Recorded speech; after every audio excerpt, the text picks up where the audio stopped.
Hi friends, welcome back to my YouTube channel. In Harthal ആയതുകൊണ്ട് unbox ചെയ്യാൻ വേണ്ടിയിട്ട് ഫോണൊന്നും കിട്ടിയില്ല. അതുകൊണ്ട് ഇന്ന് ഞാൻ ഇതിനെയാണ് അൺബോക്സ് ചെയ്യാൻ വേണ്ടിയിട്ട് പോകുന്നത്. ഈ ഒരു പ്രൊഡക്റ്റ് 3 കളറിലായിട്ടാണ് വരുന്നത്. Green, brown, orange. ഞാനിപ്പോൾ എടുത്തിരിക്കുന്നത് ഒരു ബ്രൗൺ കളറാണ്. ഒരു അടിപൊളി ബോക്സിലായിട്ടാണ് ഇത് കൊടുത്തിരിക്കുന്നത്. അതുപോലെ തന്നെ ഈ ഒരു ബോക്സിൽ നല്ല അടിപൊളി ലൈനും ഡോട്ട്സ് ഒക്കെ ഡിസൈൻ ഇതിൽ കൊടുത്തിട്ടുണ്ട്. ഇതൊരു ഇന്ത്യൻ പ്രൊഡക്റ്റ് ആണ്. കൂടുതലും കേരളത്തിലാണ് ഇത് മാനുഫാക്ചർ ചെയ്യുന്നത്. ഓക്കെ, നമുക്കപ്പോൾ ഇത് പെട്ടെന്ന് തന്നെ ഒന്ന് അൺബോക്സ് ചെയ്യാം.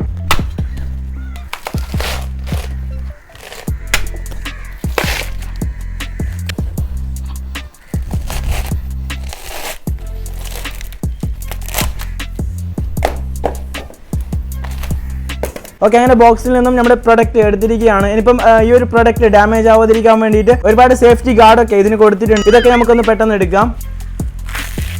അങ്ങനെ ഫൈനലി നമ്മുടെ പ്രൊഡക്റ്റിനോടെ കയ്യിൽ കിട്ടിയിരിക്കുകയാണ്. ട്രിപ്പിൾ ക്യാമറ സെറ്റപ്പിലാണ് ഇത് കൊടുത്തിരിക്കുന്നത്. 360 ഡിഗ്രി സ്ക്രീനാണ് ഇതിന് കൊടുക്കുന്നത്. ഗൊറില്ല വുഡിന്റെ സ്ക്രീൻ പ്രൊട്ടക്ഷനും ഇതിന് കൊടുക്കുന്നുണ്ട്. ലിക്വിഡ് കൂളിംഗ് സിസ്റ്റം ആണ് ഇതിന് കൊടുത്തിട്ടുള്ളത്. ഇതിന്റെ ഗെയിമിംഗ് പെർഫോമൻസ് നോക്കുകയാണെങ്കിൽ നല്ല അടിപൊളി ഗെയിമിംഗ് പെർഫോമൻസ് ആണ് ഇത് കാഴ്ചവെക്കുന്നത്. ഒരു ഇൻ ഹാൻഡ് ഫീൽ ആണോ എന്ന് ചോദിച്ചാൽ അത്രക്കങ്ങ് ഇൻ ഹാൻഡ് ഫീൽ അല്ല, എന്റെ ഒരു ഒപ്പീനിയൻ ആണ്. ഇതിന്റെ ഭാരം വരുന്നത് 950 ഗ്രാം ആണ്. ഇതൊരു ബജറ്റ് ഫ്രണ്ട്ലി ആണ്. അതായത് വെറും 25 രൂപ മാത്രമാണ് ഇതിന്റെ പ്രൈസ് വരുന്നത്. ഇതൊരു ഓഫ്ലൈൻ പ്രൊഡക്റ്റ് ആണ്. ഈ ഒരു പ്രൊഡക്റ്റ് വേണമെന്നുണ്ടെങ്കിൽ തൊട്ടടുത്തുള്ള കോക്കനട്ട് സ്റ്റോറുമായിട്ട് ബന്ധപ്പെടുക. ഇതുപോലെയുള്ള അൺബോക്സിംഗ് വീഡിയോകൾ കാണാൻ വേണ്ടിയിട്ട് എന്റെ ചാനൽ ഇപ്പൊ തന്നെ ഒന്ന് സബ്സ്ക്രൈബ് ചെയ്യുക. ഈ വീഡിയോ ഇഷ്ടപ്പെടുകയാണെങ്കിൽ വീഡിയോ ഒന്ന് ലൈക്ക് ചെയ്യുക. അതുപോലെ മറ്റുള്ളവരിലേക്ക് ഒന്ന് ഷെയർ ചെയ്തെടുക്കുക. നമുക്ക് നല്ലൊരു വീഡിയോയുമായി വീണ്ടും കാണാം. It's me Ansar signing out.